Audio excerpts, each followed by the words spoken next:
This is Teachers Talk Radio, and you are listening live. Hello and welcome to the Twilight Show. Thanks for joining me today. This is my 80th show for Teachers Talk Radio. My special guest today is Tamiris Gamma, and we'll be talking about online teaching and learning.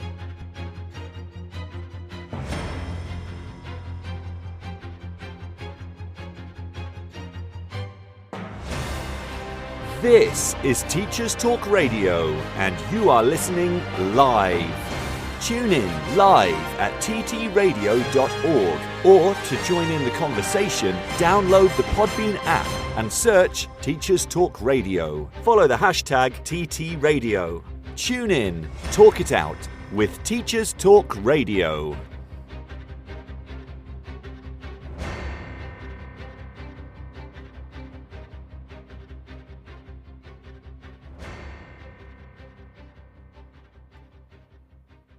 Welcome to the Twilight Show, everyone. I'm Graham Stanley, speaking to you live from Mexico City.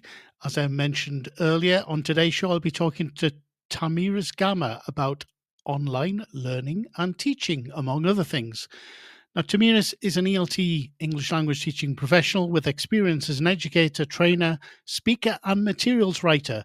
She holds a BA in languages from USB TESOL from Anaheim University and a CELTA from Cambridge University.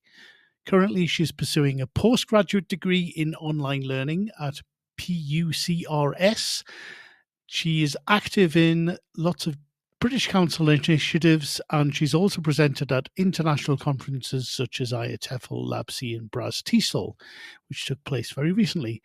And she is dedicated to advancing English language teaching and learning in Brazil. And I will be talking to Tamiris about her work and more after the Teachers Talk Radio news. This show is brought to you in partnership with John Catt Educational, publishers of professional development books and resources that support great teaching and learning in schools around the world. Don't miss out. Level up your professional development today and visit johncattbookshop.com to explore the full range of titles. Use the code JCTTR2425 for 20% off your order. Happy reading. Introducing My New Term, the revolutionary technology application connecting schools and candidates directly. Whether you're a school seeking to streamline your recruitment process or a candidate searching for your next role in education, My New Term has the solution. Developed by a former teacher, the technology at My New Term now connects tens of thousands of candidates with schools every month by digitizing the recruitment process. As a candidate, you can search for jobs, set up recommended jobs, and save time by applying directly to schools via a standardized online process. No more completing manual and repetitive application forms. Employers can streamline processes and save time utilizing the leading applicant tracking system for schools and multi-academy trusts. Recruitment in education has been broken for too long. My New Term is on a mission to change just that. Visit mynewterm.com to learn more, search all the latest opportunities, or schedule a demo. My New Term, shaping the future of education recruitment. This is Teachers Talk Radio, and this is Teachers Talk Radio News.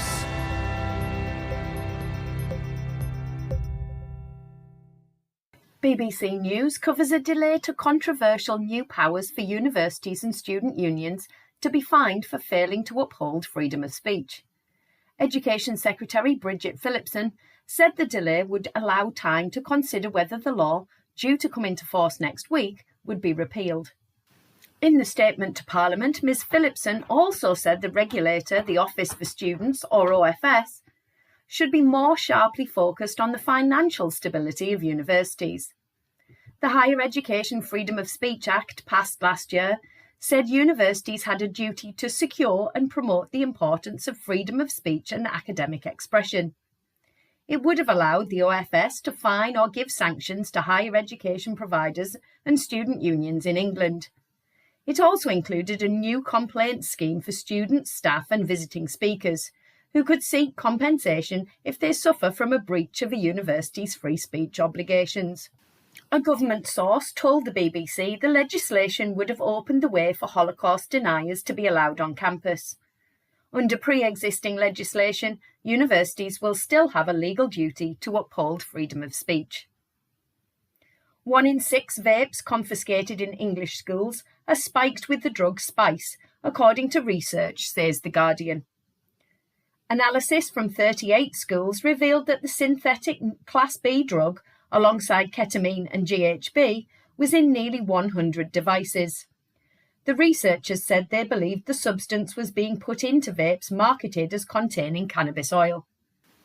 The University of Bath tested 596 vapes confiscated in schools in London, the West Midlands, Greater Manchester and South Yorkshire, and found spice in at least one vape in 28 of the schools.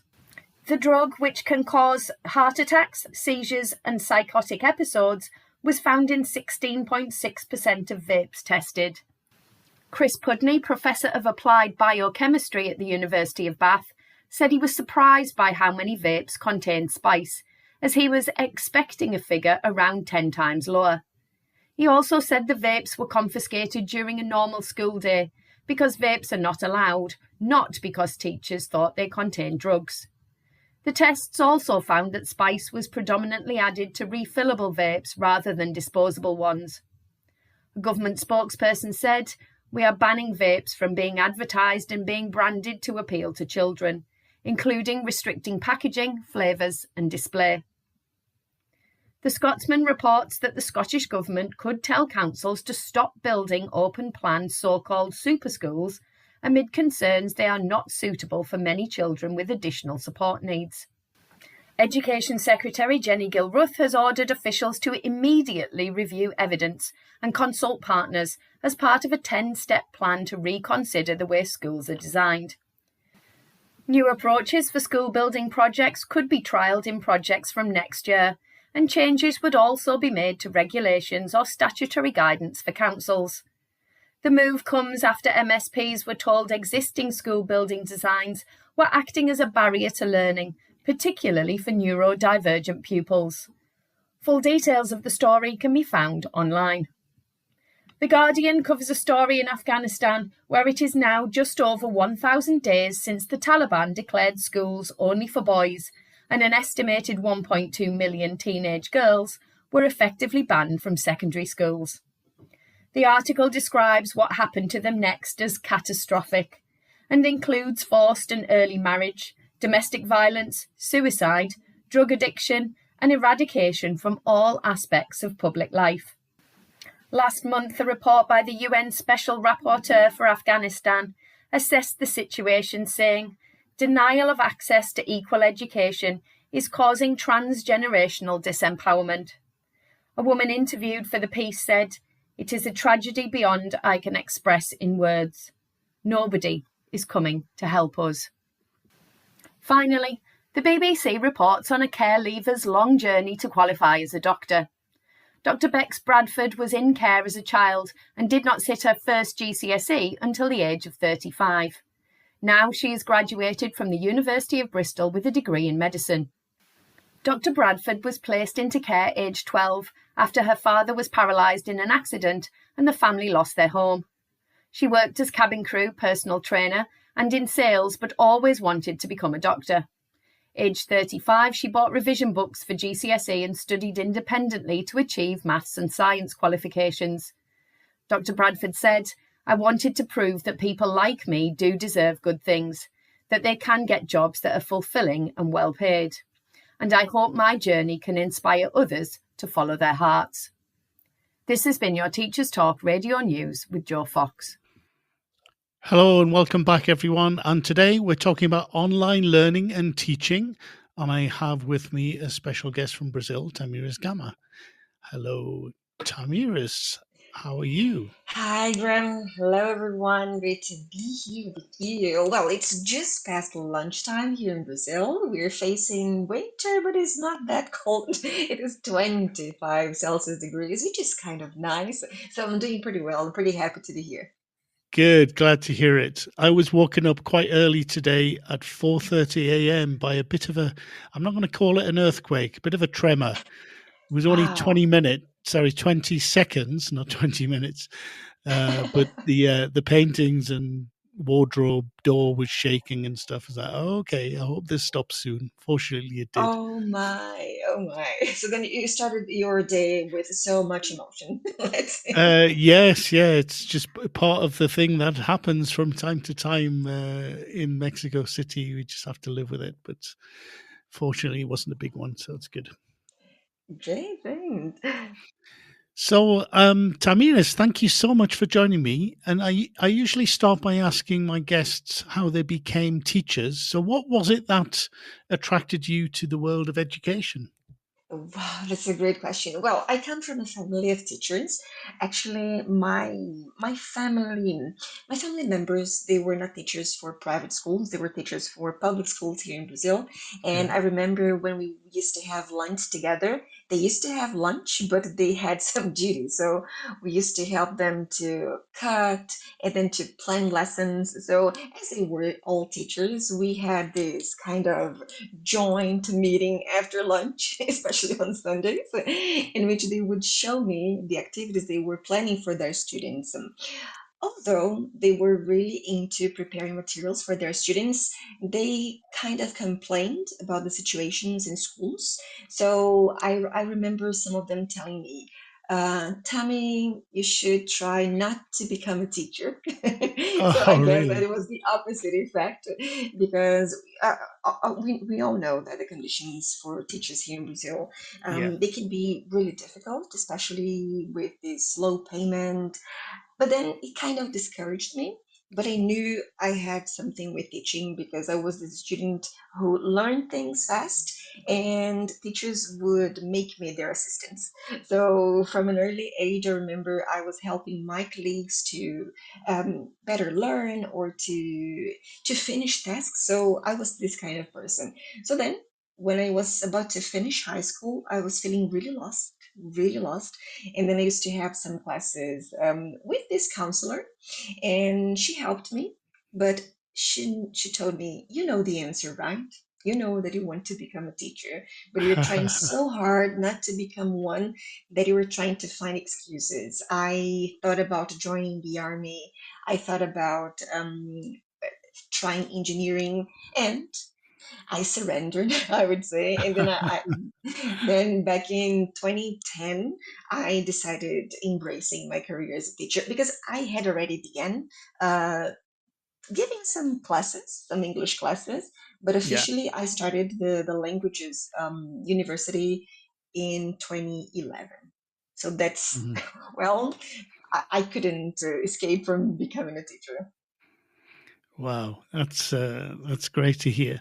And so it was obviously an aptitude for English that led you towards being an English teacher as well. Is that right? Yes, yes, yes. And then I had great English teachers. They supported me so much because when I was about to finish my English course, students here in Brazil, they usually take from 5 to 6 years to master the language, but not all of them take this amount of time to finish their studies. I mean, Hmm. many courses here in Brazil, they go up to B2. There are few schools that will really prepare you for the C1 and C2 levels. Hmm. And I kept just studying, and my teachers, they were really encouraged me. They said, I guess that you could become a great teacher. So why don't you keep studying, Wonderful. take your proficiency? And then that's what I did. I took my first certificate, and then after that, I took my C2 proficiency. So this is how the story went. Great. And did you start working in a school? What age group were you teaching? What kind of levels of students were you teaching when you started? Well, that's a great question because actually I started off as an entrepreneur. I Oh, had a spare room in my house, and then my parents, they helped me to buy some desks and a board, and that's how I started offering some lessons. I started offering lessons to my neighbors and to a couple of friends, and then it turned out I was managing my own business as this 17-year-old girl, wow. but I felt that I needed some guidance. So what happened? I was really happy. teaching privately, but I knew I needed to learn from more experienced peers. So I decided just closing this business because I felt a bit lost when it comes to sharing and receiving feedback. Hmm. Back then, I didn't know that this was what I needed because back then I didn't know the names, Mm. but I felt I needed to learn from peers, and that was the best thing I did. So in 2010, 2011, I taught mostly privately, but then in 2011 I was offered a position at a school, and then I started there. It was a language institute. I learned so much from my manager back then and other peers, and then I was trying to pursue my career as a teacher, especially as an EFL teacher. Mhm. I really needed to. I felt the need. I need to go through some stages, learning from small language institutes and bigger ones. So this really helped me to shape the professional I am today. So I'm really glad I took the decision back then, and then I could learn from other people because I guess that I'm a people person. Let's say I learned so much from my peers, and I guess back then, if I were to just teach privately, I would have just narrowed down my choices and my beliefs as a teacher so much. So it was the best choice. Wow. And what about teacher development? Because you've been doing some teacher development. You mentioned the conferences that you've spoken at, etc. How did you Mhm. become involved in that? I became involved because it was part of my professional development plan. In 2013, actually between 2013 and 2014, I had progressed very much as a teacher. I Hmm. was receiving positive feedback, but there was one thing that one of my coordinators told me. They said I had great ideas, but I was not able to share my ideas with my peers. At first, I took that very personally, Hmm. as if they were calling me selfish, but that was not the case. They were saying that I was afraid of sharing and showing maybe some flaws in the process.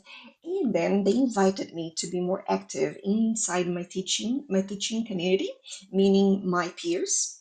So they invited me to share some of my activities, the lesson plans I had, the activities I crafted. I invited some of my peers to test the activities I was developing because I was just testing those activities with my group of students, but I Mm. really wanted to know if those activities they would help or benefit other learners because this is the aim when we design activities not only for our students but um, there's a bigger purpose. We need to benefit other learners. So they invited me to start sharing, and as I was able to share more, they also pointed out that I would definitely focus on my teacher trainer career. And that's how I started. I started just delivering some workshops for my local community, let's say.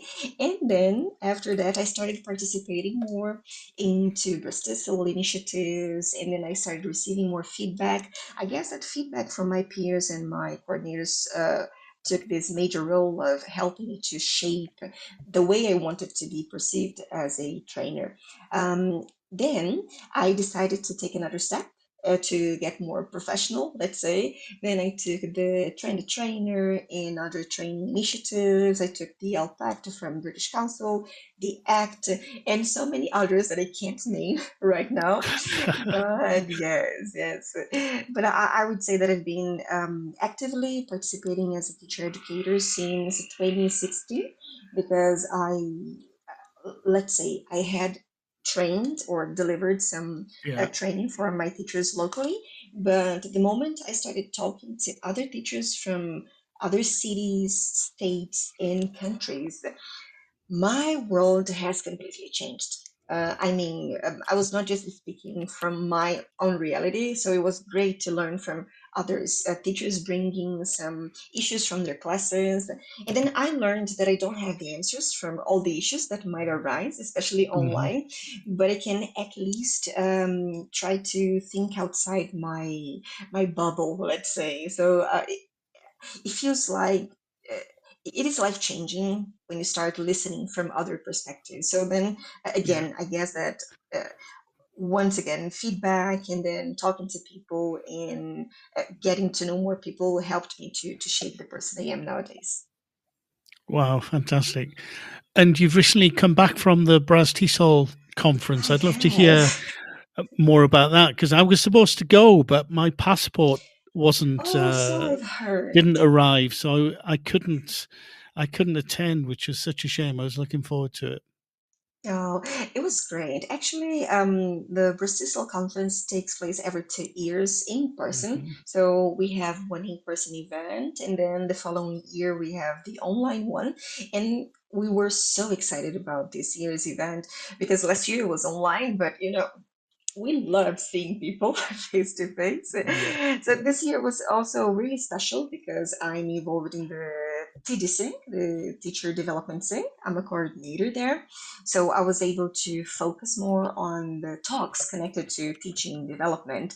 And then I watched so many interesting talks, workshops on also special needs and how nowadays, and I'm happy to share that I could see at Bristol, teacher trainers, they are really trying to make teachers feel more empowered when it comes to their own professional development, and then raising this awareness of the areas that you can develop as a teacher or as a teacher trainee is so empowering, I would say. Teachers, they need to have this level of awareness because we can Mm. choose, we can also make choices. I remember I was really I wouldn't say frustrated, but Mhm. I felt a bit lost when I came back to my entrepreneurial life in 2018 because I used to have somebody telling me what to do, but then 2018 was the first year that I made decisions on my own as a trainer and as a teacher. So I guess that the conference from Busiso really gave or set the tone for teachers that they can be responsible for their own professional development as long as they have the knowledge. So they have shown some frameworks from Cambridge, frameworks from the British Council, and really trying to pass on the message that you have to be the one responsible for your professional development. Of course, schools and the government, they are important stakeholders. They can definitely benefit teachers with training initiatives, but teachers, they're also in this power. They have the power of making choices. So I left the conference with this very positive note. Fantastic. And what was the what was the highlight, if you like? What maybe you could mention one or two sessions, workshops, or talks that you thought, this was really very inspiring. Mm, there was one on bilingual education because here in Brazil, Hmm. well, there are new guidelines for bilingual education. I don't know if you have heard, but bilingual education has become something really big in Brazil. Yes. And Yeah. back in, if I'm not mistaken, I don't want to share the wrong date, but I guess it was back Sure. in 2020, the National Education Council approved these national curriculum guidelines for Hmm. multilingual education because as a result of this exponential growth, and there was this absence of this national regulation. And then what happened? In 2022, if I'm not mistaken again, the Ministry of Education approved a new law in a document, um, really setting some guidelines. They're still new to many teachers. As you can see, it was this movement was between 2020 and 2022. Hmm. And now there was this talk in which they were sharing framework for bilingual education teachers to focus on their professional development.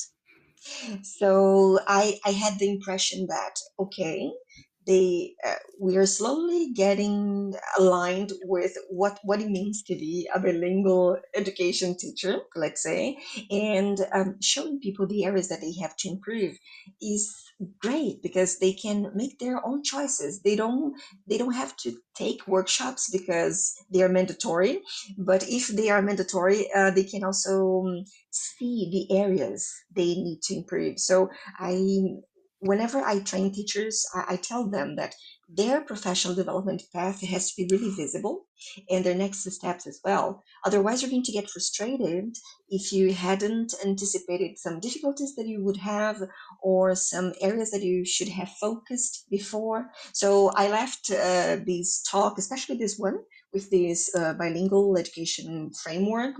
I guess that teachers who are going to teach bilingual learners or are into bilingual education, they really need the support. And then I was really happy to see that there is not a product that they are selling, but a way of raising awareness, because it all boils down to awareness, in my opinion. Yes. Oh, that sounds like it was great. I'm very happy you had a great time. It was so inspiring, Brasiso. I'm very upset I wasn't able to go, but maybe I can go Oh, sometime in the future. we But hope so. so apart from teaching and teacher development, you're very active on Instagram. Yeah. Tamiris, posting a lot of content relevant to teachers, particularly English teachers in Brazil.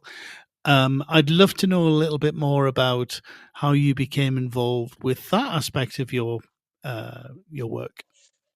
Yeah, I started teaching online in 2016, but Hmm. back then I was and I had my, let's say, my private teaching business as an Hmm. online teacher. But then I used to work for this language institute in São Paulo, and then I was really afraid of showing my face and telling people that I was delivering online sessions. So it took me almost 2 years to start Wow. advertising my online lessons. So in 2018, I decided to resign from the school and that I was Hmm. exclusively online. And then that's when I felt the need of showing myself more.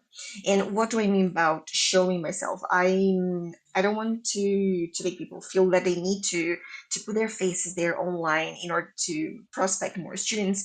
But what I did was I was a bit afraid of telling people I was delivering lessons online, but I needed to make money. So I decided to post a few tips, not tips that I would be selling a product, but Hmm. tips for people who would like to learn English. So at first, I had my personal account on Instagram and I decided to make it my professional account. So I made use of the followers that I had. Although Hmm. some of them didn't need English classes, they were my family members, they were my friends. So I Hmm. was not targeting these people, but I was letting them know that I was a person who was offering online lessons. So when somebody asked them for an English teacher, I would be top of mind. So this is what I did. I started posting more inside my own personal, let's say, circle of friends. And my Hmm. friends, when their friends asked for an English teacher, they would remember Hamidi's because I was posting more Of online. course. So yes, yes, I have to confess that I am not a huge fan of selling the Hmm. product. Yeah. I'd rather have people interested in the content that I create, and then Yeah. because I do it, they come and they let's say they access my content. So I like posting things that come from, let's say, from my essence. I'm not a person who markets lots of things or who Hmm. invites people to buy my product.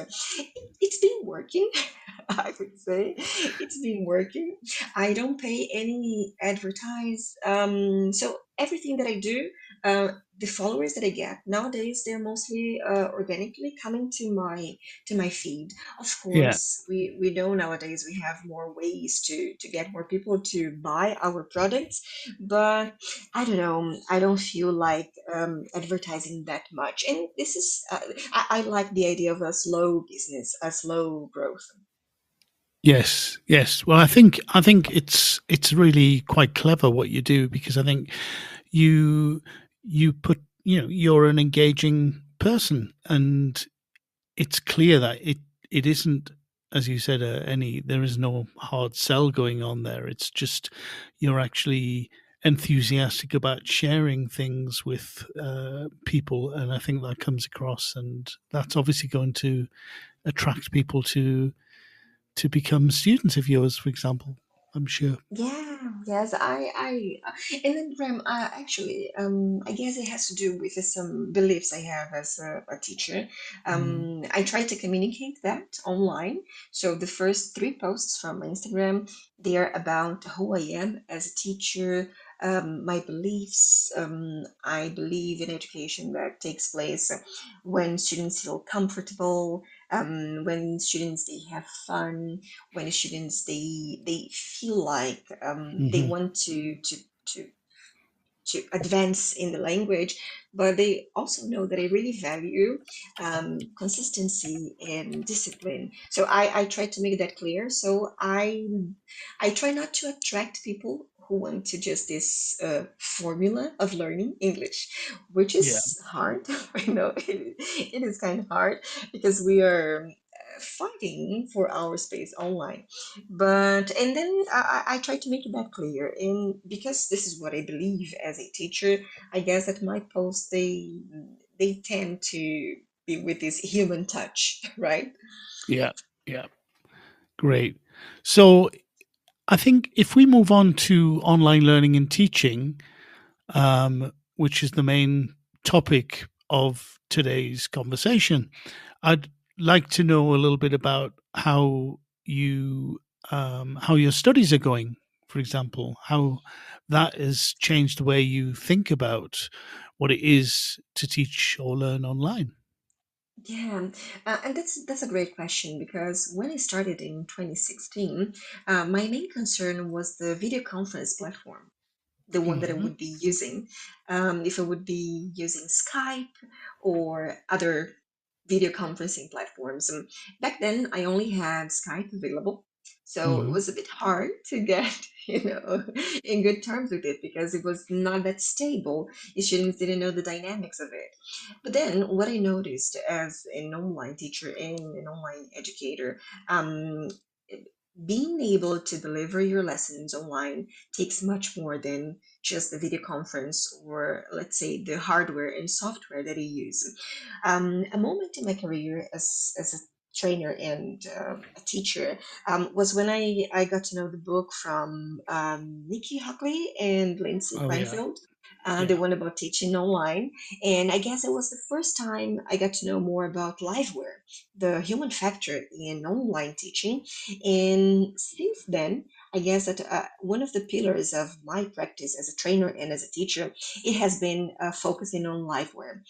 I do worry about hardware, the computer I use, the software, the programs I use. But if I'm able to establish this great bond between my students and the course participants, I guess that it has been this recipe for success. Because when students they trust you or they trust the decisions that you made or you involve them in the decisions, the rest flows. So what do I mean by the rest flows? The conference platforms that you use, if you wanted to make students use collaborative tools, they're going to buy the idea because they feel comfortable and they know the level of, let's say, um, the quality you want to bring to the classes, not just because it is something trendy, right?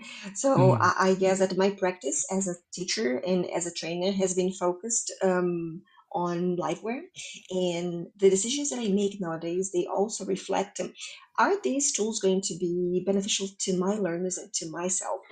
So, to what extent should I be using this collaborative tool? Am I forcing my students just to write on a Google Docs page just for the sake of writing? What am I going to do after they have produced something? Am I going to provide feedback? How am I going to do that? What about the patterns of interaction? Because I also teach groups online. So my decisions nowadays they focus really on how the liveware factor will be present, and then I can make more, let's say, informed decisions about the hardware and the software. So you asked about my studies. I'm really glad I'm taking this post Hmm. graduation because it really talks to things that I believe, such as the importance of making learners comfortable, and also connected to artificial intelligence. Seeing artificial intelligence as this employability skill has helped me to change my learner's mind into learning how to use it responsibly, because I'm really concerned about the ethical implications when it comes to the usage of AI. So this Mm. is a conversation I've been having with my students. To what extent should we use it? How? So I've been trying to also include some moments in my lessons to equip my learners with this knowledge. What prompts are, what the ethical implications are, the legislations, if we do have, because we don't have just one alignment when it comes to should we use it or not.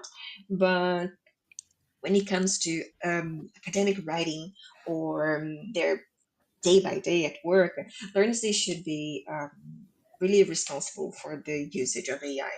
And I try to do it in my lessons. So regardless of their level, A1 students or C2 students, because I teach across different levels, I try to have this conversation with them. So it's been really helpful.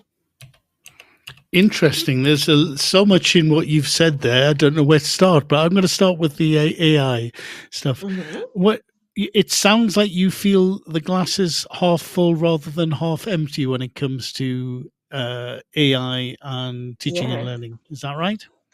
Yes, yes, yes. And my concern is, students they see AI as this tool for actually this creative assistant, let's call it this way. Mhm. But I'd like to make my learners aware of the implications of just producing content from AI, content which is not their content. What do I mean?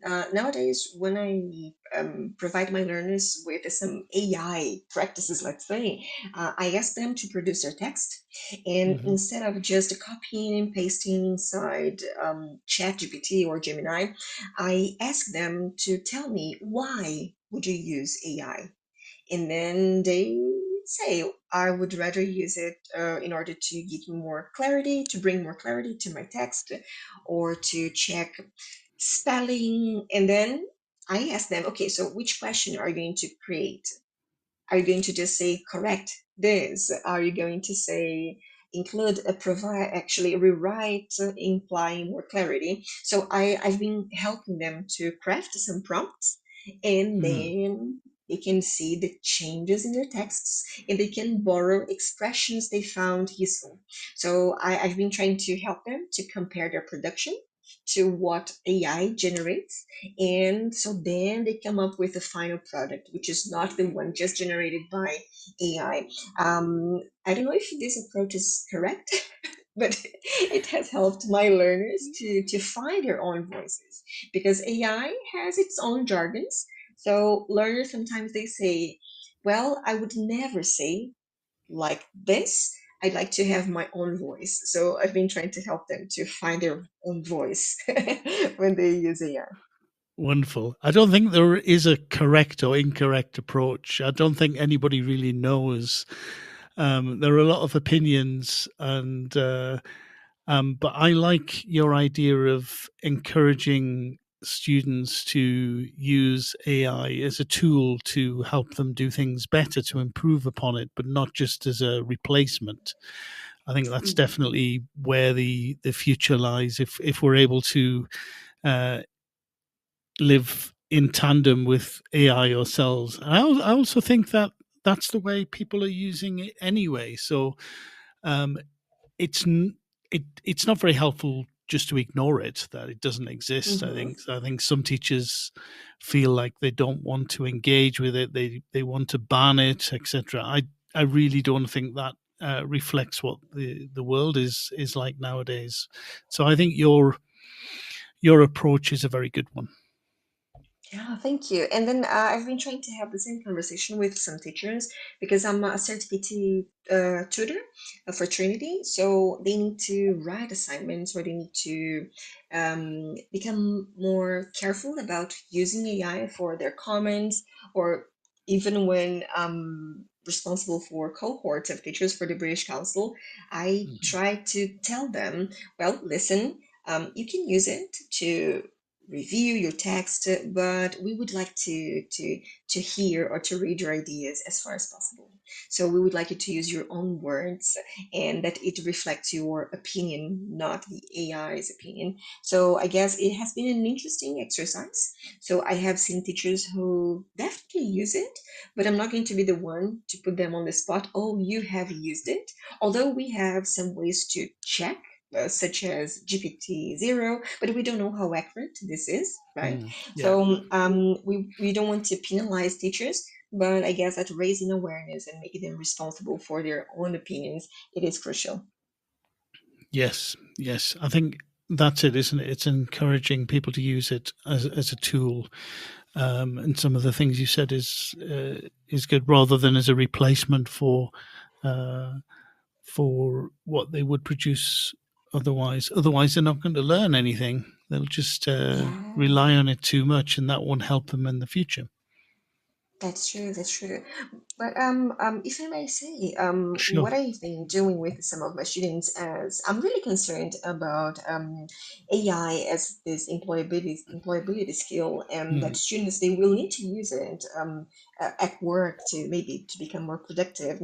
I've been helping my learners with some tips on how to become more productive using AI, not Mm. only copying the content, but for instance, when I receive some emails, if they're not confidential, I can copy and paste them directly. But Yeah. what I have felt is when I need to reply to an email and there are many things to take into consideration, I might get lost. So what I do for myself is I copy and paste the email and then I ask ChatGPT to come up with a list of next steps or Mm. a checklist. And then it helps me very much because I get a bit lost. I was late diagnosed with ADHD, and then my Mm. life makes sense now because I sometimes get lost.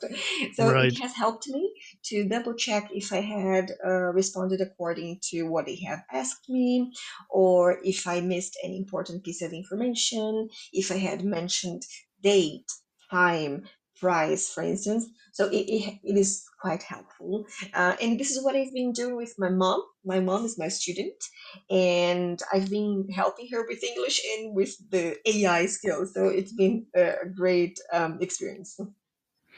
Yes. I think it is something that is becoming more and more useful for people. I'd love to hear more about how they approach it in your course. Are they Has it become a central part of the course that you're doing? How are people, the lecturers, etc., approaching this new emergence of technology use, for example? Yeah, because the course, I take it, it is a hybrid course. There are synchronous sessions and asynchronous sessions. The content on AI, it was published last year and they are constantly updating it. And this is the challenge of Yeah. dealing with AI because every month or every 2 months or every semester there's something new. The core of the course is not AI, but it is about enhancing students' experiences in the classroom, especially the online classroom. Meaning that here in Brazil, we had this exponential growth of asynchronous courses. And of course, we're a bit worried about the quality and how to assess learners. So throughout the course, I had already been exposed to uh, best practices connected to synchronous and asynchronous learning, gamification, um, active methodologies for online instruction, how to design the course. So there are a couple of things that I was already working on my Yeah. own, but it is great having teachers with their perspectives. And so the course is not focused only on higher education, but then I can see moments in which we are talking about primary learners, secondary learners. Although the focus is not for this age group, I can see that lots of practices they can really be beneficial to secondary learners, for instance, especially when it comes to these employability skills using technology, digital literacy. So the course has been great, but then I still need to reflect a little bit more, especially when it comes to asynchronous learning, Hmm. because what I feel is whenever we deliver courses asynchronously, there's this challenge of engagement. What do I mean by this sustained level of engagement throughout the course? So, what can we do as tutors or as teachers to keep learners engaged enough to come back to the platform, to participate, to engage, to share? So, synchronously, I've delivered many courses. So, I guess that I'm okay with that, but there's always room for improvement. But one of my focuses this year, I would say, it is to really learn more and study more from practices that I can use to engage more learners throughout the course. Yes. So it's still in my, I would say, my reflective practice teaching. Oh, that sounds great. What kind of things do you ask your own students to do when they're working asynchronously at the moment? Is it things like, Mhm. obviously reading and writing are two obvious uh, answers to that, especially when text along. hmm What I usually ask them to do asynchronously, it is something connected to the class. So I'll give you an example with my A1 group. Actually, they are a trio. We were working on checking in at hotels and we practiced in the classroom. They received feedback. We did the activity again. And as a, let's say, a follow up, they needed to record the conversation. And then I gave them options. You can either just send me your voice, so then this is going to be like a podcast, or you can record yourselves.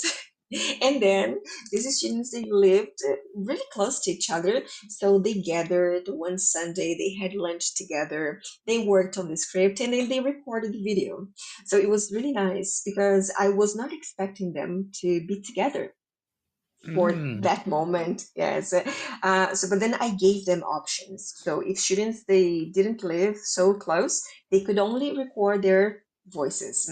I did this with these students. They loved the experience. And then before I gave them feedback, I asked them to reflect on their video before I saw it. So when I gave them feedback, they were already with a list of, okay, next time we record, we're going to have the script done this way. We're going to make sure everybody has a fair share of the ground because they noticed one of the students was not speaking so much. yeah. So they noticed it before I was able to to really assess them. And then in this case, the assessment. This is something I have also improved this semester. I guess that giving students the options of how they're going to be handing in the project and telling them how they're going to be assessed before they record. It was really helpful. So I came up with a very, let's say, light criteria. So there Hmm. were only two criterions for that moment. Students, so communication, if it was and then I was really focusing on comprehensibility and if it was if I was able to understand and the vocabulary they had used, so new expressions, if they had taken risks. So this is how students would be assessed. So when they were self-assessing their own work, they were also able to come up with feedback connected to those two criterions I had selected. Right. Excellent.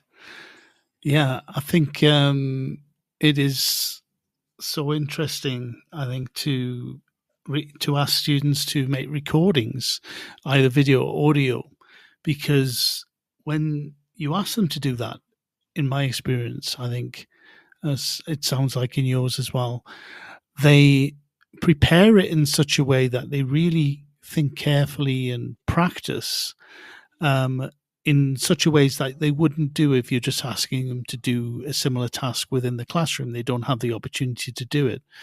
But when you have when they have the time to do it at home, The students who need more time to prepare will do it. They'll rehearse, they'll practice, they'll try a couple of times before producing the audio video recording. And that is so valuable for the students, I think. It is, it is. And then I used AI to help me to give better instructions to this project because I noticed that I wrote my instructions. And then, from my point of view as a teacher, the instructions were really clear, but I needed to grade the language.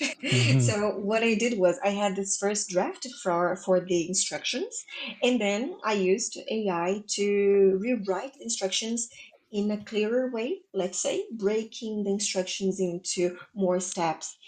So then really organizing the way students would be dealing with the task. So first they would do this and then they would do that. And then I would include some names such as step one, step two, and then some checking questions such as did you do this, or have you finished this or that? So I was also trying to help my learners to see the project, as there were some milestones that I also included. So they needed to make sure they were ticking all of the boxes or not jumping the gun, just recording before working on the draft. So it was a great moment for me and then for them as well. This show is brought to you in partnership with John Catt Educational, publishers of professional development books and resources that support great teaching and learning in schools around the world. Don't miss out. Level up your professional development today and visit johncattbookshop.com to explore the full range of titles. Use the code JCTTR2425 for 20% off your order. Happy reading. Introducing My New Term, the revolutionary technology application connecting schools and candidates directly. Whether you're a school seeking to streamline your recruitment process or a candidate searching for your next role in education, My New Term has the solution. Developed by a former teacher, the technology at My New Term now connects tens of thousands of candidates with schools every month by digitizing the recruitment process. As a candidate, you can search for jobs, set up recommended jobs, and save time by applying directly to schools via a standardized online process. No more completing manual and repetitive application forms. Employers can streamline processes and save time utilizing the leading applicant tracking system for schools and multi-academy trusts. Recruitment in education has been broken for too long. My New Term is on a mission to change just that. Visit mynewterm.com to learn more, search all the latest opportunities, or schedule a demo. My New Term, shaping the future of education recruitment. You mentioned earlier, Tamira's gamification. I'd love to hear your take on that. Is it something that you're interested in? Do you use it with your classes, or? I do.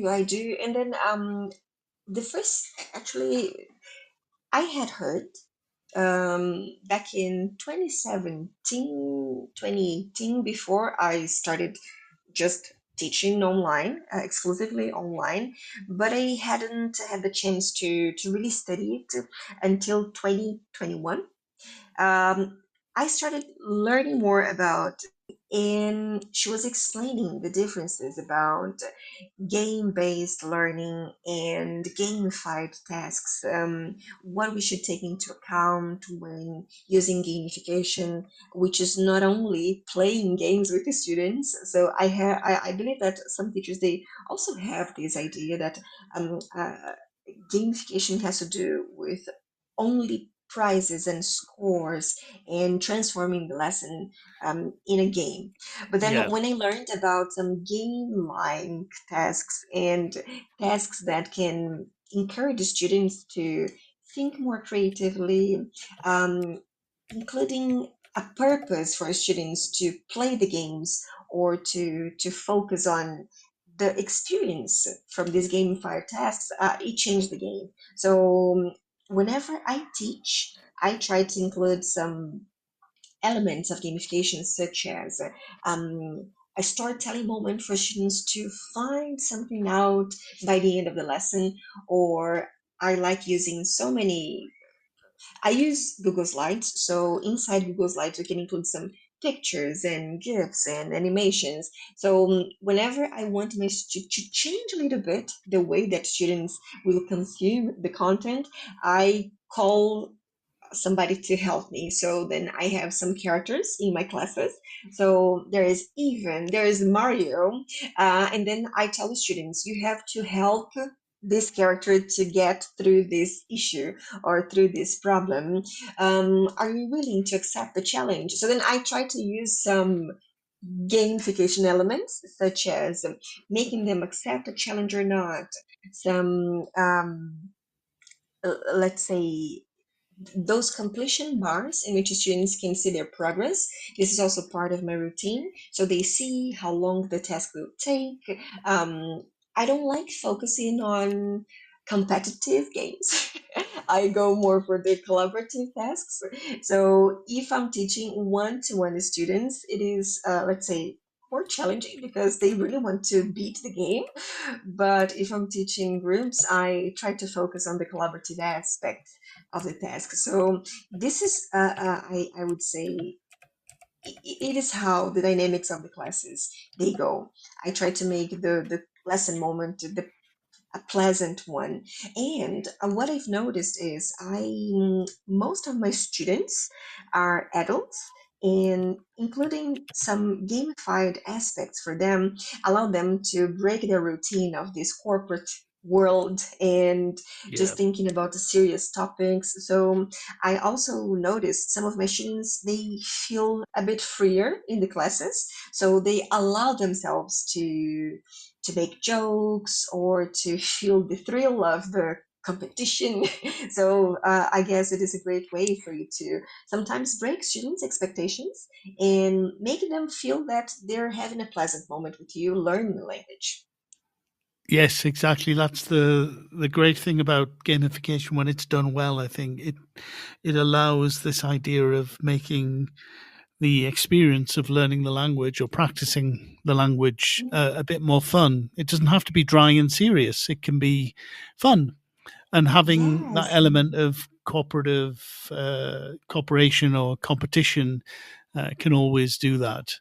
Uh, Yes, yes. And then I guess that whenever we talk about gamification, it's also important to remember some of those universal core drives, mm, such as feeling that you need something or dealing with the challenges. People want to belong to something. People want to feel challenged, but we need to be able to identify the right level of challenge for students because it can be really demotivating when the tasks are really difficult. So I always, before I let's say, plan my classes, especially the ones that I know that I will need a higher level of engagement, mm. such as resolving a task or cracking a code. I try to do the tasks myself. So I really focus on how long will students need, in fact, to do that. Will they be able to unscramble these words? Which words am I going to unscramble? Which kind of support am I going to provide? Otherwise, it gets too difficult and students feel highly demotivated. So I always try to focus on that. Another aspect that I find important is if students are playing the game, how are you going to make sure they're answering not just because it was just a guess or there was some level of critical thinking involved? So this is what I usually ask myself. If I'm having groups, I'm also really concerned about how am I correcting the tasks? Am I going Yeah. to show the answers? Am I going to ask them to correct, to use peer correction, for instance? How am I going to be kind in order not to put them on the spot? So these are my concerns when I'm trying to design some tasks for them. Yes. No, that sounds great. And the other thing about the idea of using games or gamification as well is that most games require players to try again and again and again to be able to do something. Yes. So it's a good habit for a language learner to develop as well. If they fail, to try again, to do it better, to Hmm. try and do it better, I think it's a really good thing. Yes, it is. Yes, I guess that there are some tasks that I plan. Some games they allow for this self-assessment moment. I try to include, and I always include questions that will help students to see their performance or what were their takeaways, what they can do better now that they weren't able in the beginning of the lesson, for instance. So, or in the beginning of the game as well. So I Mm, always try to include this takeaway. So what are you taking from this moment, from this game? yeah. And Tamiris, what about the pandemic? I did you see a change, or have you seen a change since the pandemic? Are there more students interested in online classes? Did you? I would imagine that you coped quite well during the pandemic, having already started your Yeah, yeah. model of online learning and teaching. Yeah, back in 2018, I had some workshops for teachers, Hmm. teaching them how to teach online. But not many people bought the idea, let's say. So 2018, I had just few teachers interested in the idea. 2019 as well. I remember I went to some Bristol events, and then I used to talk about online teaching, how to set up your online teaching business, and some teachers they would say, I love the content, but I don't think this is for me. I believe it would take me 5 years to get to the level where you are, because back then I was already talking about it. And then the pandemic came, and what I did, and then I'm really connected to helping the community of teachers here in Brazil, and I set up workshops for free to help teachers to set up their online business. So 2020 was a very eventful year, let's say. Was pretty sad because I had many teachers who had lost students and Mm, jobs, but because of the need to adapt quickly, um, people were more engaged into online teaching, and they used to believe more about the content they were creating and students consuming this content and being able to learn. Since then, what I noticed was there was there were many teachers who thanked me for being able to pass on the knowledge. And what I liked about the community of teachers that were there with me is that we started exchanging more right. ideas on softwares we can use with students. So uh, it was a bit lonely at first being the one talking about online teaching, especially in my group of friends. But after that, I noticed that more voices were able to talk about online teaching. So it is great because I'm able to test more things because my colleagues they had already tested, or I'm able to discard things because things that used to work back then nowadays they don't work anymore. When it comes to the access to people to online learning, it has increased, but the concern is it hasn't equally increased. Let's say some people who were not able to have lessons online, what might have changed is now they might have access to a better laptop, or from their schools there were some investments in the lab for students, but we still see that not everyone is included. So it makes me feel really sad because this week I went to school, and then there was a training course for teachers, and the teachers were complaining that not all classes had internet access, and that not all classes they were able to use a computer or a laptop. So at the same time that people were able to raise awareness of online learning, we still have so many people who are a bit left out. So this is my main concern. The future of English in Brazil, it has to do with equality. Actually, the three things, right? Equality, diversity, and inclusion. So we see that there are so many more options and opportunities, but not for everybody. Yes, that is such a good point to make. I think those of us who are very interested in technology and teaching and learning need to have that at the forefront of our mind to make sure that that things are moving in the right direction. And I think they are. I think the idea of, for example, moving towards kind of technology that everybody has, like mobiles, is one way of approaching that. So I think I'm right in saying that the percentage of people who have mobile phones, for example, in Brazil, Mm-hmm. is quite high nowadays, isn't It it? is, it is, it is.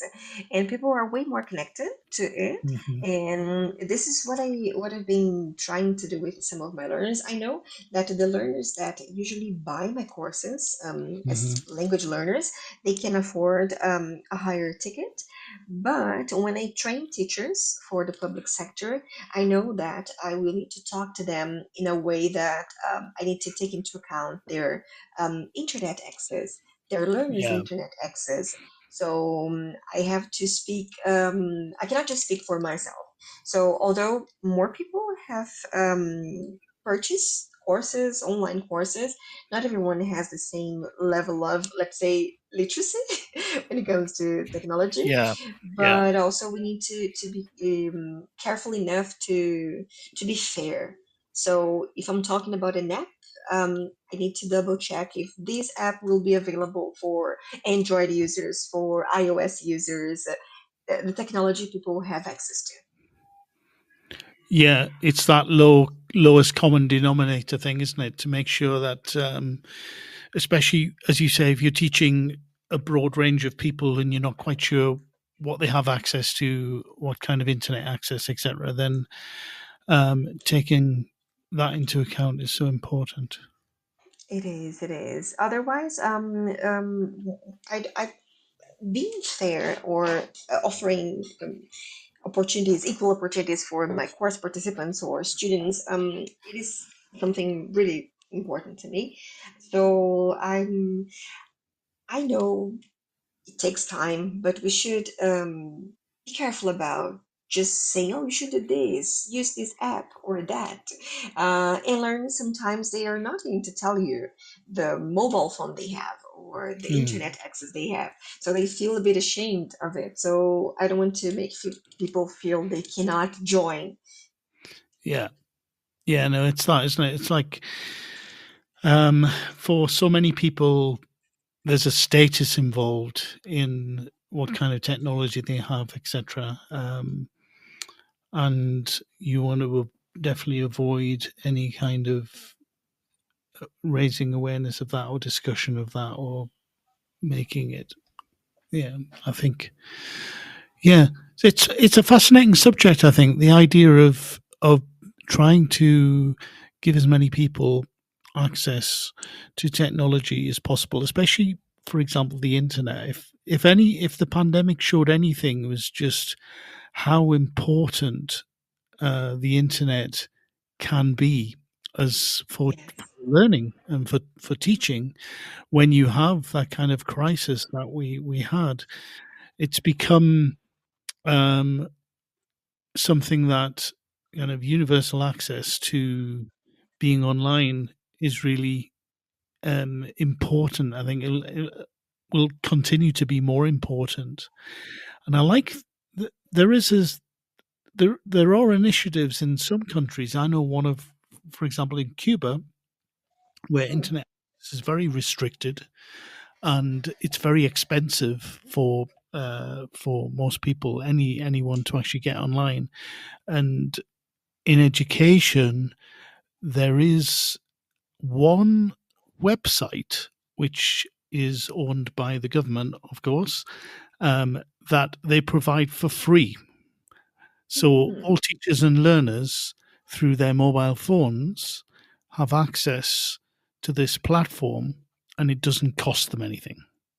So that I is the see. one place they can use where they don't have to, uh, that I'm aware of, and there may be more, but So anything that is provided by the Ministry of Education, for example, on that website, all teachers, so long provided they have a mobile phone, and again, mobile phone use is increasing in Cuba, then they have access to all of the materials on there, and they don't pay any data charges for it, which I think is quite an Oh, interesting which is concept. it is. And then as I told you, I was training these teachers at the school. It is a public school, Hmm. and we needed to use many websites, and then we couldn't because the internet from the school was not working.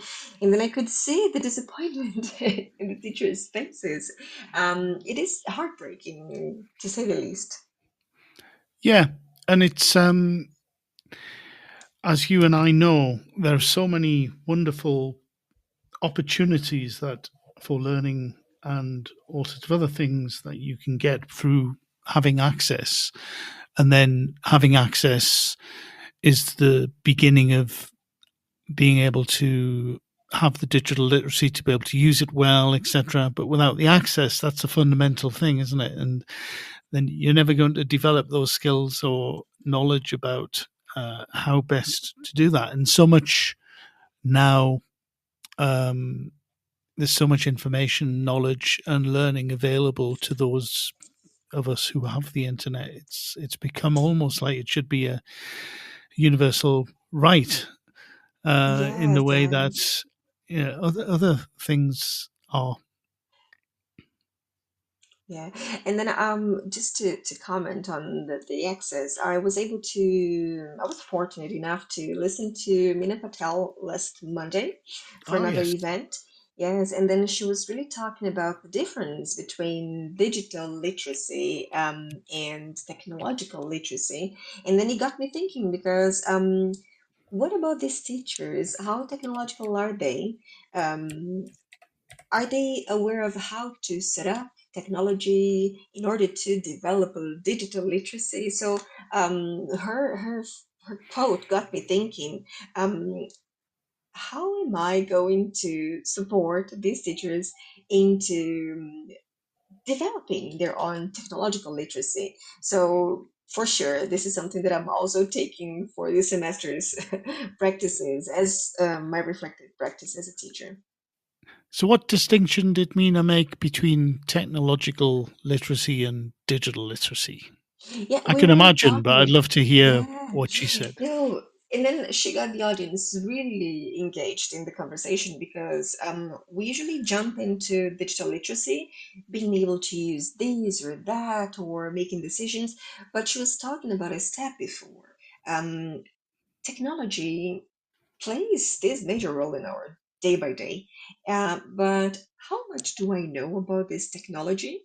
How is this going to affect my learners? So, making decisions, being able to understand and to use for yourself, and then passing on the knowledge to your learners, it might be the first step. So she didn't give us a complete definition, but she got us thinking about the way that she presented the concepts. And then we all left the lecture thinking, wow, there's a step before the digital literacy. I don't know, what's your take on that, Graham? Yeah, well, my I would imagine that digital literacy is very much about being able to about information online and being Mm-hmm, able to look at it critically, to be able to do certain things with that information, mm-hmm, to turn it into, and nowadays what we were talking about AI would form part of digital literacy, being able to understand the pros and cons of using it, of being able to examine that information that AI produces critically, etc. That's all for me digital literacy. It's about mm-hmm. developing skills related to information. I may be wrong, but that's what I would say. Whereas No, I no. suppose, She also mentioned that. Yeah, it's about she yeah, was also being able to tell apart which is fake, which is not, what is yeah, AI generated, what is a yeah, no, an accurate picture or not. yes, exactly. And Are you there, Tamiris? I've lost Oh, you. there was a Maybe my glitch. Now maybe I my can listen to you connection. well. No, Okay. I can listen to you right now. All right. Good. No, technological literacy, I imagine, is more about the actual technology. So, Hmm. do you have access to it? Can you use it? How do you use it? And a lot of teachers assume that their students, which may be correct or not, have a lot more technological literacy than they do. They Hmm. know how to use their phones more, perhaps. They use technology a lot more than the teachers actually do. But what is definitely true is that the students probably don't know how to use it for learning. And so that's Yes. where Hmm. the important thing, I think, for teachers to develop is this idea of technological literacy. So, how to use technology, but for learning. So, it's almost like learning technology literacy is what teachers need. Yes. And then, Bram, I've got two sisters. They're way younger than Hmm. I am. One is 12 years younger than I am, and the other one is 16 years younger than me. Wow. And then I usually ask them, and then I was just out of curiosity. One of them, the youngest, is Yasmin. And then I asked her, Yasmin, when you have a question, um, do you Google it? And then she says, no way. I use TikTok or ChatGPT. Well, that's the other thing, isn't it? It's a generational thing. In the same way that uh, different generations use, I'm speaking very generally here, different social media platforms, Facebook, Hmm. Instagram, TikTok, etc.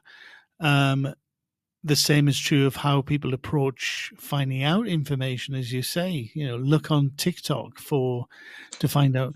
That may not Yes. be the best way of finding out something, but And then I it's a was way talking that a to lot of her. people do. Yes. Well, and as a big sister, I was telling her, but do you know how to tell apart when it is fake or not? And then I was having this conversation with her because I guess it is my duty as a sister and as a Hmm. teacher to help them to build this critical thinking and their digital literacy. And then my other sister, Beatriz, she doesn't use TikTok to do some research, but she likes using Google.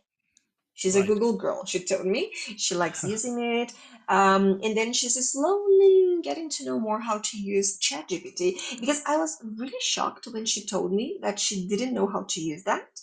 And then you see this very young sister. Hmm. She was 15 to 16 when I asked her. She knew she would be using TikTok or ChatGPT. But my sister, my 20-year-old sister, she's in between. She knows she can use Right. Google, but she's still developing her skills. Yeah. Yeah. And it's the way things are changing, as we said before.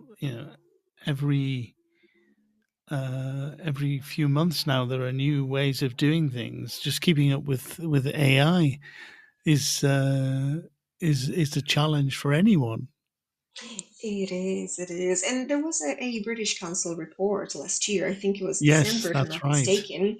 Yeah, this is a great one.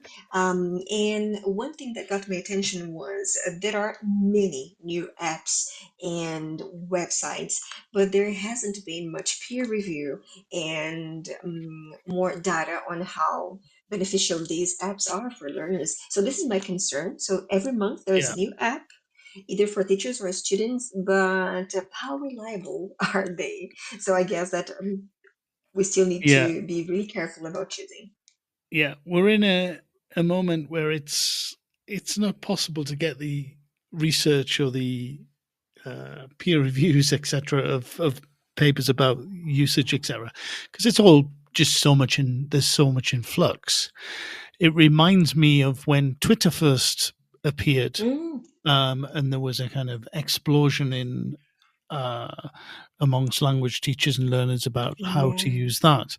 And I remember I presented a paper on Twitter at Eurocall Mm, conference back in the day, and one of the people in the audience, one of the researchers said, "But how do you know this is worth doing? Because there's no research on it." And I'm like, "Yeah, you're right, but we're not just going to wait until the research gets done." And the research is going to Exactly, come out exactly. of the people who are actually using it and why they're using it now. Before you have that activity, nobody can really research the value of it. And it's a lot is true of AI use as well now. It's like the research is starting to appear, but we haven't really worked out how best to use it or for what we're using it for to a certain extent. And also, what we have now is going to be very different to what we have in 6 months or a year's time. Exactly, exactly. And then, yes, we need to also focus on learning more about how, if you're using AI, how data is collected, what students need in order to use the app. So I've been using Mizu with some of my learners, which Yeah, is a very nice chatbot. So far, it has been great because I'm able to include some do's and don'ts when I yeah. plan, actually, when I craft the chatbot. So my learners like it very much. So I guess this one is quite reliable.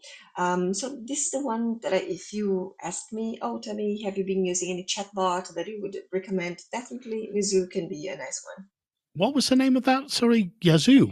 It is Mizu. It is Mizu. M-I. Okay. Yeah, it's Mizou. Mizou. Okay, I haven't heard of that Yes. one. So that's good. Good tip. Yes, this is a great one. So you can either craft your own chatbot, and Mhm. then you can include some do's and don'ts. So you include the rules. Of Right. course, if you want to include like a fact file, you have to upgrade, but I haven't upgraded it. Yeah. And then you can get up to 50 responses per day, which is a great number because Great. I haven't exceeded this number. And my students can interact with this chatbot that I have crafted. So I can include the name for the bot, I can include the topic, I can include the grade, the subject. What else can I do? Oh, I can include some rules, as I told you, such Yeah. as don't ask questions with or just ask checking questions. Learners, they Right. can respond using their microphones, and then Yeah. it is a speech to text tool. So learners speak and then they can see their answer or question. So which is great because they can feel comfortable about speaking to the to the chatbot. And then as a teacher I can see the results. So it's been helpful. I've been using it with my A1 plus going A2 students. So we had some conversations about checking in at the hotel and nationalities. Ah, great. And I see it's AI very specifically related to education to for it's Yes, it is. aimed at Oh, teachers. Is that yes. right? Yes, Chris from Barcelona has mentioned Joe Dale is a great fan of. Yes, yes, yes. I've seen some talks from him. He's Yeah. such a nice person. And yes, Mizzou is great. Yes. I need to catch up. I need to catch up and start having a look at this. Definitely. It's as Chris also says in the chat, keeping pace with developments in Gen AI and English learning apps is overwhelming, and finding helpful Yes. articles that you can trust is difficult. Yeah, too true, Yes. Chris. What really helps is if you take part into a group. So you can Yes. if you have a group of teachers you trust, and then you can have this WhatsApp group in which you share things you have seen or things you have tested. So then this community, having peer support is fundamental. Yes. Now, Chris and I are in a community of practice related to ChatGPT, for example, but Oh, how there's cool! so much posted in that Oh, community. I'm I I just don't have the time to keep up with it. You know, I can see the messages, start read some of the stuff. I dip in from time to time, but it's just as Chris said, it's overwhelming, and I need to find more time to actually explore that. I think because I am very interested in it, but I've been extremely busy recently. Oh, I can imagine. Yes, and then I completely go along with Chris. He mentioned that the Facebook group is really useful. Yes, and we can try to focus maybe once a week, getting to know more about what's going Yeah, on. yeah. One of the AI tools that I came across some time ago that I think is really interesting for English students is Udio, Mm, udio.com. Do you know that one? no. So that is, as far as I'm aware, that is one of the best ones for creating AI generated songs. How So it nice. automatically creates music and lyrics, or you can add your own lyrics. So the idea of asking students to write lyrics to a song, and then they can choose a genre and turn their lyrics into a song, and then Oh, that's a great point. I haven't explored much yeah, about AI generated songs, so I'm going there are a to look few of here in them. my list. There are a few of them, but this one, udio.com, is the best one I've found so far. And at the moment, it's free, completely free. Mm, So it's a good one to great. try out. I'll definitely try this one out. Thank you. Thank you, Graham. Thank you so All much. right. So, Tamiris, we're coming to the end of our time. I would just like to thank you so much for joining me today. I've really enjoyed talking to you about your work and your experience, etc. Oh, And thank I'm sure you. everyone listening will appreciate everything you've shared too. So, thank you so much for that. Thank you. I really loved being with you all. Thank you. I guess it is great sharing and talking to teachers and then learning more about things that we have been doing, right? Definitely. And before we wrap up, is there anything that you'd like to mention that you're going to be doing or are doing at the moment or interested in that we haven't had the chance to talk about so far? Well, Graham, I guess that this semester, because I learned with the years about being more responsible for my own CPD, Mm, I'm trying to pass on the message that you don't have to know everything. You don't have to know all the latest trends. You don't have to be, up to date with everything. Really, to make a good job, we need to be healthy. We need to be happy. We need to be in charge of our own life. So, for teachers, of course, professional development is important, but focusing on things that make you healthy and happy are the most important. So I'm really concerned about teachers' mental health in general.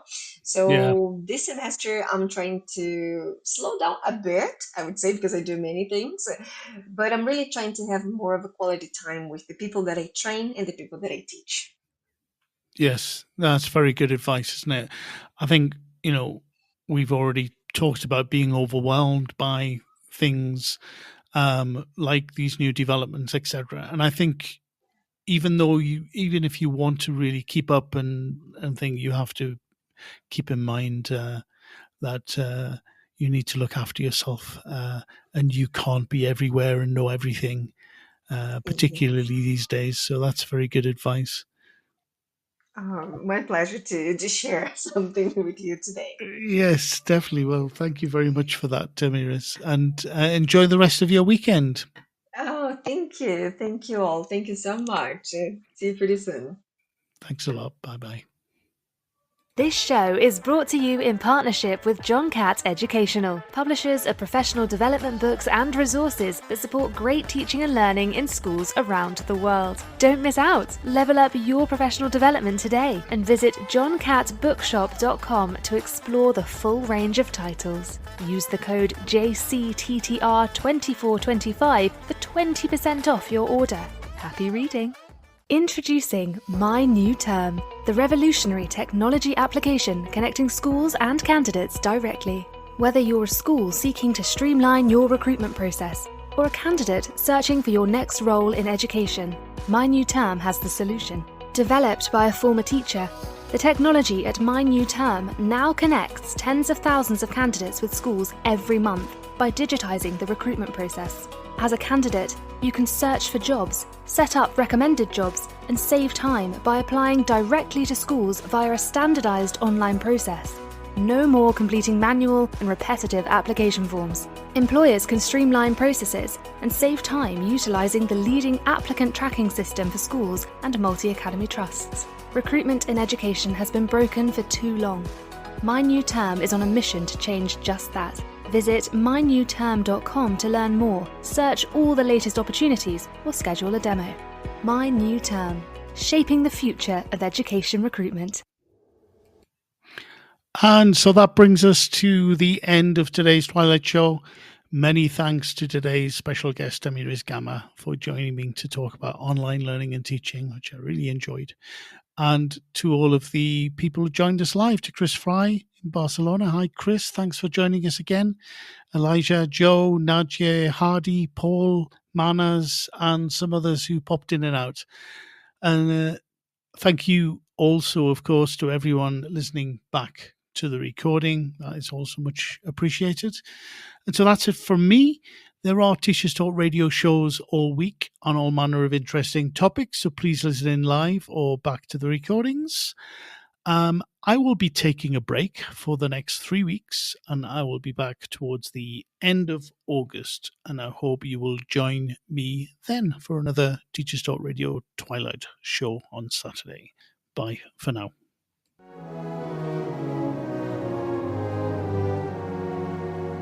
In a classroom where dreams start to bloom, shaping tomorrow from a humble room.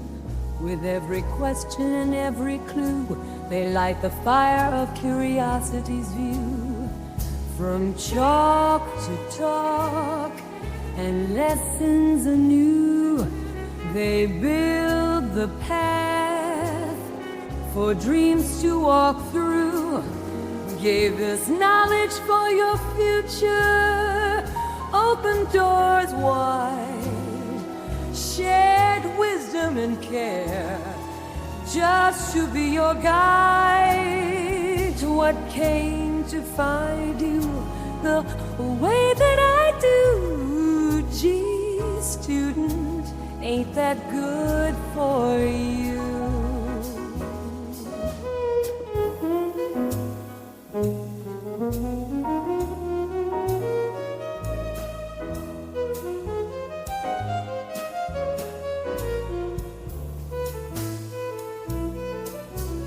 In the hallways where stories are penned, teachers and students where the paths blend.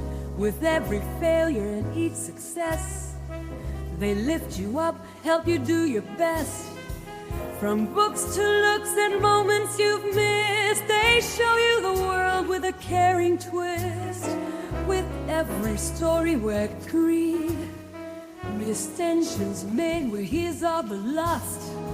The Monleys and the dots torn on pages anew, for they weave the wisdom tailor-made for you.